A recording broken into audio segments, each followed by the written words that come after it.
오늘 아침 하나님께서 우리에게 주시는 말씀은 로마서 2장 7절로 11절까지의 말씀입니다.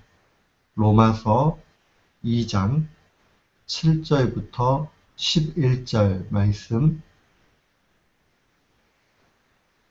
우리 한 마음으로 주의 말씀 봉독토록 합니다. 참고 선을 행하여 영광과 존귀와 썩지 아니함을 구하는 자에게는 영생으로 하시고, 오직 당을 지어 진리를 좇지 아니하고 불의를 좇는 자에게는 노와 분으로 하시리라. 악을 행하는 각 사람의 영에게 환난과 공고가 있으니, 첫째는 유대인에게요 또한 헬라인에게며, 선을 행하는 각 사람에게는 영광과 존귀와 평강이 있으리니, 첫째는 유대인에게요 또한 헬라인에게라. 이는 하나님께서 외모로 사람을 취하지 아니하심이니라. 아멘. 저는 오늘 본문 말씀 로마서 2장 7절로 11절 말씀을 통해서 외형적으로 구원받는 게 아니다 라는 제목으로 주의 말씀을 선포하도록 하겠습니다. 우리가 성경을 해석할 때는 성경 해석에 신학 방법론이 있습니다. 또한 우리가 신앙생활 할 때도 이 신앙의 자세, 신앙 방법론이 있습니다. 우리가 거창하게 방법론이다 이런 말을 하지 않아도 우리가 어떠한 기준을 가지고 살아가느냐 하는 것이 굉장히 중요합니다. 이게 잘못되면 완전히 삶이 오류가 되고, 학문을 할 때는 학문적 오류가 나타납니다. 우리가 신앙생활 할 때에, 특별히 또 하나님의 말씀을 연구할 때에 가장 필요한 그 신앙의 자세, 신학 방법론이 무엇이냐? 그것은 바로 겸손입니다. 이 겸손에 대해서 제게 신학 가르쳐 주셨던 이 한철아 박사님이 이런 말씀을 했습니다. 성경이 중요하게 여기는 것을 나도 중요하게 여기고, 성경이 경히 여기는 것, 가볍게 여기는 것을 나도 가볍게 여겨야 된다라고 그렇게 가르쳤습니다. 그러시면서 하시는 말씀이, 우리가 성경 속에서 하나님께서 무엇을 알려주고자 하느냐 하는 것을 정말 낮은 마음에서 내 생각과 같다 다르다 할 것 없이 하나님의 뜻에 맞춰가는 것, 그게 바르다는 겁니다. 우리가 신앙생활 할 때도 이 원리가 틀림없이 적용됩니다. 하나님께서 성경 말씀 가운데 정말 이것이 가장 중요하다라고 말씀하셨다면 그 기초 위에서 모든 것을 쌓아가야 합니다. 오늘 하나님의 말씀을 깊이 묵상하면 바울 사도가 은혜 받고 나서 하나님으로부터 받은 그 복음의 내용, 또 복음의 관심사를 잘 요약하고 있습니다. 바울에게 있어서 은혜 속에서 얻어진 최고의 관심사는 오직 예수 그리스도를 통한 구원입니다. 이 말씀을 잘 기억해야 됩니다. 오직 예수 그리스도를 통한 구원. 아직 이 바울 사도는 오직 예수 그리스도라는 이 표현들보다는 복음이라는 말을 사용을 했고, 이 복음이라는 말 가운데서 이제 로마서가 계속 전개되는 가운데서 이 복음은 다른 아닌 예수 그리스도라 하는 사실을 분명히 보게 됩니다. 이것을 풀어서 신앙적인 고백으로 이야기하자면 예수님 외에는 다른 구원의 방도가 없다는 겁니다. 예수님 외에 다른 길 없다 하는 것이 바로 바울이 하나님으로부터 받은 그러한 메시지입니다. 우리가 이 사실 놓치지 말아야 됩니다. 이것도 좋고 저것도 좋은데 또 그 중에 제일 좋은 거 예수님이지 하면 안 된다는 거예요. 예수님 외에 다른 길 없다 했으면 그것만을 바라보고 나아가는 것, 그게 바로 신앙의 바른 자세입니다. 로마서 1장의 표현대로 이야기하면 복음은 하나님이 주시는 능력이라 하는 이 말씀의 요약이 됩니다. 복음 무엇입니까? 이미 말씀드렸지만 오직 예수 그리스도. 이 팀 켈러라는 목사님은 복음이라는 것은 어떠어떠한 것이 아니라 바로 어떠어떠한 분이다 하는, 바로 다른 말로 이야기하면 예수 그리스도가 오직 복음이다 라고 아주 잘 요약을 했습니다. 우리는 오직 예수 그리스도 하는 이 사실을 놓치지 말아야 됩니다. 종교 개혁을 했던 루터 역시도 오직 예수 그리스도, 솔라 스크립투라 안에 있는 솔라 크리스투스, 이 솔라 스크립투라라는 말 자체가 오직 성경인데, 성경 안에 들어가 있는 오직 예수 그리스도, 이 사실을 봐야 한다라고 가르쳤습니다. 이게 믿음의 전체 내용이에요. 예수 그리스도 없이 나아가는 것은 아무 의미가 없는 겁니다. 또한 이 말씀 가운데는 우리가 육체도 중요하지만은, 그러나 육체가 중요한 이유는 바로 영혼의 잘됨에 있다라고 그렇게 이야기합니다. 그러니까 육신은 우리가 잘 관리해야 되지만은, 육신 잘 관리하면서 영혼은 죽어나가는 줄도 모르면 그 잘못됐다는 거예요. 육신 가운데 조금 부족함이 있고 연약함이 있고 이 땅 가운데 다 얻지 못해도 우리의 영혼이 잘 되면 이거 중요하다 하는 것이 오늘 하나님이 우리에게 주시는 메시지입니다. 두 가지 꼭 기억하세요. 예수 그리스도 외에 다른 길 없다. 우리의 영혼이 잘 돼야 된다 하는 게 오늘 본문의 핵심 내용입니다. 바울 사도는 심판과 구원을 동일하게 취급합니다. 이 말은 무엇이냐면 심판이나 구원이나 모두 하나님의 사랑의 표현이라는 겁니다. 죄를 용납할 수 없는 하나님의 공의 속에서 심판이 나오고 용서의 은혜를 통해서 구원이 나온다는 겁니다. 오늘 본문의 7절과 8절을 보십시오. 참고 선을 행하여 영광과 존귀와 썩지 아니함을 구하는 자에게는 영생으로 하시고, 오직 당을 지어 진리를 좇지 아니하고 불의를 좇는 자에게는 노와 분노로 하시리라. 이 7절과 8절은 특별히 이 문학 양식에 있어서 대꾸로 되어져 있습니다. 그렇기 때문에 이 대꾸 형식을 잘 매칭해서 그렇게 해석해야 바른 뜻을 알게 됩니다. 이 사람들이 잘못 해석하면 참고 선을 행하여 이것만 딱 띄어가지고 생각을 해요. 그래서 바울 사도 역시도 선행을 통해서 구원을 받게 얘기했다. 그렇게 가르칩니다. 아무것도 모르기 때문에 하는 이야기입니다. 7절과 8절은 대꾸 형식으로 이해를 해야 됩니다. 참고 선을 행하는 것은 곧 당짓고 진리를 좇지 않고 불의를 쫓아가는 것과 반대 이야기입니다. 그렇기 때문에 이것은 단순한 윤리적이고 도덕적인 행함을 가리키는 것이 아닙니다. 바울은 결단코 우리의 행동을 통해서 구원받는다 가르치지 않습니다.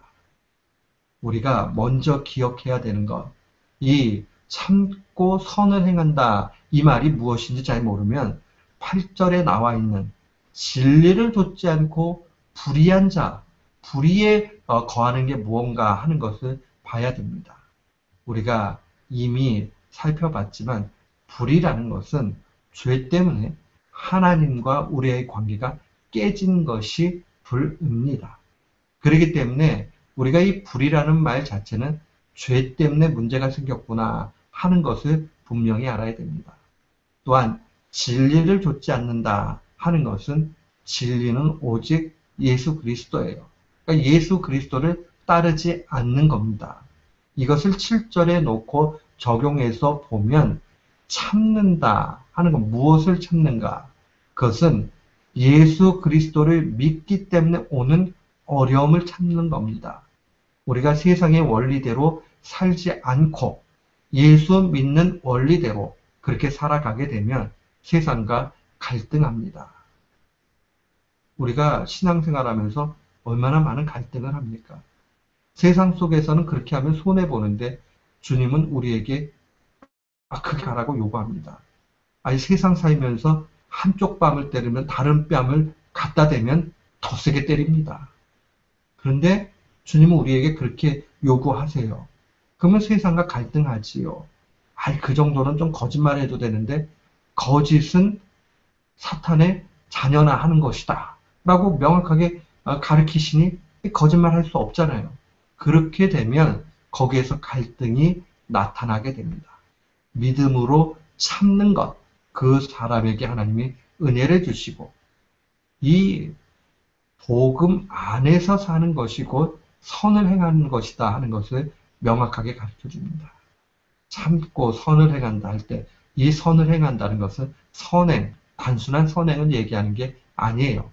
빌립보서 1장 6절에 바울 사도는 명확하게 알려줍니다. 너희 안에 착한 일을 시작하신 이가 그리스도 예수의 날까지 이루실 줄을 우리가 아노라. 착한 일을 시작하신 일, 이 선을 행하신 예수 그리스도를 따라갈 때 예수 그리스도의 날, 심판의 날을 의미하는 겁니다. 심판의 날에 이르기까지 그렇게 이끌어 가신다. 그러면 착한 일이 뭐냐? 이 앞선 빌립보서 1장 5절과 7절 말씀에 보면 복음에 참여하는 것, 은혜에 참여하는 것이다라고 명확하게 알려줍니다. 그러니 참는 것은 믿음의 길로 참는 것이고 선을 행한다는 것은 단순히 착한 행동하는 그 정도 차원이 아니라 복음의 능력 가운데 참여하는 것을 의미합니다. 더 쉽게 얘기하면 예수 바르게 믿고 사는 것을 의미합니다. 이 복음적으로 사는 사람, 이 사람의 특징이 무엇입니까? 7절의 하번절을 보면 영광과 존귀와 썩지 아니함을 구한다. 다른 말로 이야기하면 이거 지상에서 얻어지는 것 아니지요. 영광과 존귀와 썩지 아니함. 하늘의 것입니다. 하나님의 나라입니다. 하나님의 나라 무엇입니까? 하나님의 통치를 받는 겁니다. 그러니까 내 멋대로 사는 것 아니고 하나님의 뜻대로 살아가게 될 때에 그것은 하나님의 통치를 받지요. 그것을 우리는 의라고 얘기합니다. 그러니까 참고 선을 행한다는 것은 의의 길에 거하는 것이고 천상의 것에 소망 두는 사람입니다. 그 사람 결국은 무엇 됩니까? 영생을 얻는다. 영생을 얻는다 하는 것을 분명히 놓치지 말아야 됩니다. 반면에 8절에 보면 진리를 좇지 아니하고 불의한 자. 진리가 무엇입니까? 요한복음 14장 6절 예수님이 우리에게 친히 가르쳐 주신 것 그대로 알아야 됩니다. 주님 말씀하시기를 내가 곧 길이요 진리요 생명이니 나로 말미암지 않고는 아버지께로 올 자가 없다. 이내 말씀하셨습니다. 내가 곧 길이다. 한국말에는 그냥 길이요 진리요 생명이요 이렇게 되어 있지만 원래 성경 원어대로 또 영어 번역은 정확하게 번역했습니다. The way, the truth, the life 이렇게 되어 있죠. 이 더라는 말은 오직 한 가지 유일한 거 표현할 때 쓰는 말입니다. 그러니까 내가 유일한 길이고 유일한 진리고 유일한 생명이라는 겁니다. 그러니 예수 그리스도 믿지 않으면 구원 못 받는다는 거예요. 예수 그리스도 믿게 될 때에 바로 이 불의가 없어집니다. 죄로 인한 하나님과의 관계가 완전히 회복되는 것입니다. 그러니까 우리가 그 안에 거하고 나아갈 때에 영생이 얻어지는 거죠. 그러나 만약에 우리가 그러지 못하게 되면 이 영원히 심판을 받는 거죠. 영벌입니다. 영벌. 영원히 벌받게 돼 있어요. 그런데 이 원리, 이 원칙은 이 영생과 심판이라는 것은 헬라인이나 유대인이나 차별 없이 적용된다. 오늘 말씀이 분명하게 증거합니다. 오늘 9절과 10절 말씀 하반절에 보면 첫째는 유대인에게요. 또한 헬라인에게며 이렇게 되어 있지요. 여기서 유대인에게 먼저 오고 나중에 헬라인에게 온다 그 뜻이 아니라 유대인뿐만 아니라 헬라인에게도 동시에 이것은 차별 없이 적용된다 하는 겁니다. 사랑하는 성도 여러분, 우리의 인생에 있어서 가장 중요한 건 무엇입니까? 영혼 잘 되는 겁니다. 그러니까 9절 말씀에 보면 악을 행하는 각 사람에게 영에게 이 영이라는 말을 사용해요. 10절에 보면 선을 행하는 각 사람에게 여기서 이 사람이라는 말은 다른 말로 이야기하면 영을 설명해 주는 거예요. 사람에게 있어서 가장 근본이 되고 중요한 것은 영이라는 사실을 알려주는 겁니다. 그렇기 때문에 이 영은 우리에게 있어서 가장 중요한 요소입니다. 그런데 이게 영생으로 가느냐, 심판으로 가느냐, 이거 외모와 상관이 없다는 겁니다. 오늘 주님 말씀하시기를 11절에 하나님께서 외모로 사람 취하지 않는다는 겁니다. 이게 유대인들에게 얼마나 충격이었는지 모릅니다. 유대인들은 태어날 때부터 유대인 되면 구원받은 거예요. chosen people, 선민, 내가 선택받았다. 그걸로 끝나는 거예요. 그러나 바울이 복음을 발견하고 깨달은 그 진리는 예수 그리스도를 나의 구세주로 믿는가 안 믿는가 여기에 달려있다는 겁니다. 오늘 이 사실 놓치지 말아야 돼요. 내가 나의 구주로 예수 그리스도 믿었으니 이 구주 믿는 믿음 가운데 예수님 바라보고 세상 가운데 환란이 오고 힘듦이 오고 갈등이 와도 그래도 그 길 가야 되겠다 하는 그 믿음 가운데 승리해야 하는 겁니다. 이 사실 마음에 깊이 간직하고 우리 주님만을 바라보고 날마다 승리하는 귀한 교우들 되시기를 주님의 이름으로 축원합니다. 아멘.